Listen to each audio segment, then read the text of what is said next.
All right, y'all, buckle up because episode 7 just flipped the entire game on its head. We're not talking small twists here, we're talking full blown chaos. Rack's empire crumbling, allies turning, enemies closing in. And while she's made some shady moves in the past, the level of heat she's catching right now feels like everyone's out for blood.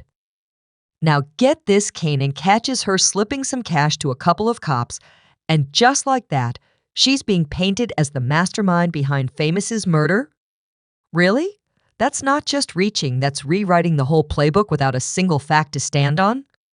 So let's break this all down, because nothing is what it seems, and episode 7 just changed everything. Rack has officially become public enemy number 1 this season, and the pressure is crushing her from all sides. Every mistake, every betrayal, every death, people are pinning it all on her, even the things she had no hand in. She's been a boss, a strategist, a survivor, but right now she's being made into a scapegoat. And the weight of that is starting to show. The cracks in her armor are getting harder to hide. Her relationship with Kanan, once the only thing that felt even remotely stable, is unraveling at a dangerous pace. He's not just questioning her, he's resenting her, blaming her.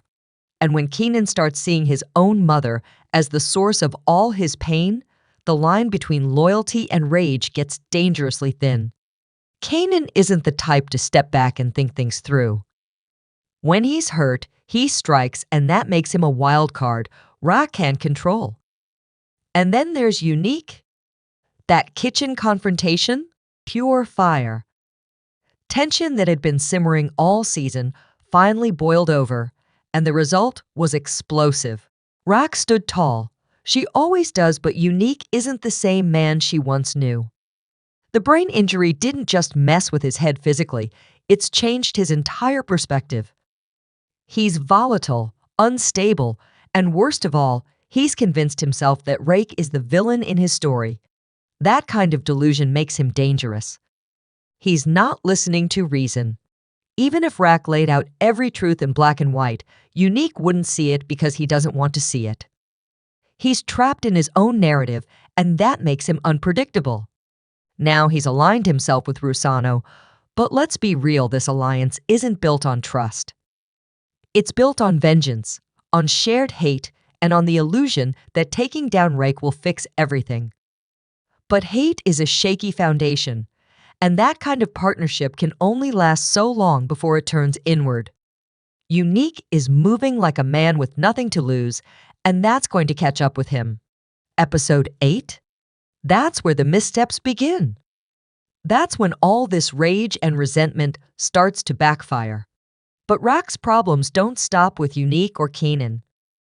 Let's not forget Stefano. He's been lurking in the background like a shadow waiting to pounce. Quiet, calculating, and absolutely unforgiving. Rock owes him, and in his world, debts don't go unpaid. Now with no product, no loyal crew, and the walls closing in, Rock is stuck in a game where every move could be her last. She's running low on trust, time, and tactics. Everyone's circling, waiting for her to fall, and unless she pulls off something miraculous, they might just get their wish. Kanan, without a doubt, is the biggest wild card right now, and that makes him the most dangerous player on the board. His grief over Famous's death has started to twist into something much darker and more destructive. The moment he caught Rack slipping money to those cops, it was like a fuse was lit. No questions, no explanations, just a gut-level decision that she had something to do with it. That wasn't just grief talking. That was years of resentment exploding to the surface. This wasn't about Famous anymore. It was about every lie, every manipulated truth, every time Rock forced him to grow up too fast in a world he never asked to be part of. Kanan's relationship with his mother has never been simple. It's been built on love, survival, betrayal, and manipulation. Rack protected him fiercely, yes, but she also lied to him, dragged him into her bloody empire, and expected him to be loyal, no matter the cost. When he finally snapped and told her she was the one who always created the messes they're forced to clean up, it hit different. That wasn't just anger, that was honesty. That was years of silence breaking in one brutal moment. And yet, even with all that emotion boiling over, there's a twisted truth. Kanan is no innocent.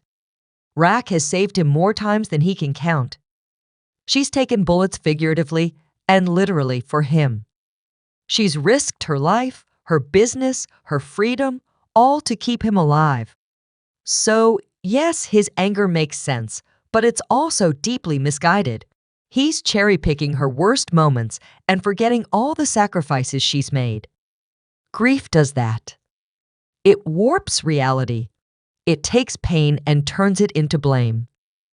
And now, Kanan's on a dangerous path where vengeance is replacing reason, and that's what makes episode 8 so damn intense.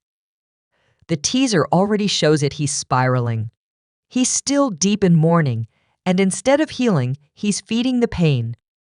He's isolating himself, pushing away anyone who tries to help, and leaning fully into the rage, into the violence, into the cold detachment we know will eventually define him. This is the origin of the Kanan we've always feared, the one who stops caring, who turns off his emotions to survive. We're watching that transformation happen in real time. The tenderness is fading. The morality is slipping. What's left is someone willing to burn it all down to feel in control again. And that's terrifying.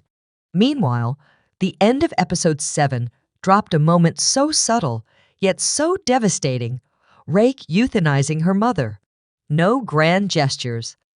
No theatrics. Just quiet heartbreak. That scene stripped Rake down to her rawest form. It wasn't about strategy, power, or dominance. It was about mercy, exhaustion, and maybe even redemption. After all the violence she's orchestrated, all the manipulation and bloodshed she's either caused or enabled, we saw the toll it's taken. She's worn down. She's emotionally frayed. That moment felt like her finally letting go, not just of her mother, but of the image of herself as this untouchable queen pin. And when someone like Rack starts unraveling, when her pain starts overtaking her control, that's when the real chaos begins. This entire season has been marching toward an emotional collapse.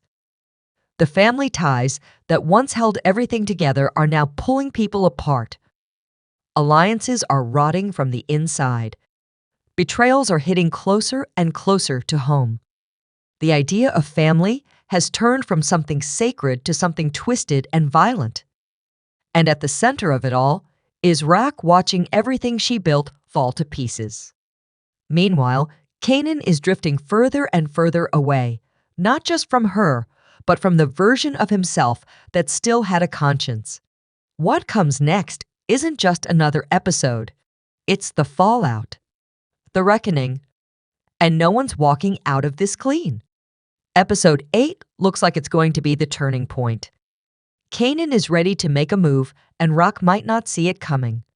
Unique is spiraling, and his need for revenge is pushing him to act recklessly. Rack, stuck in the middle of it all, is running out of options. There's no clean escape, no safe choices left. Just consequences, chaos, and the fallout that's been building all season long. We're standing at the edge of something explosive, and the next episode, it might be the spark that ignites the full-blown destruction we've been bracing for. I appreciate each and every one of you for riding through the drama with me. Your thoughts, theories, and support mean everything. So drop your take in the comments. What do you think is coming next? And if you're as deep into this story as I am, don't stop here. Watch this next video to keep the conversation going. Thanks for watching, and I'll catch you in the next one.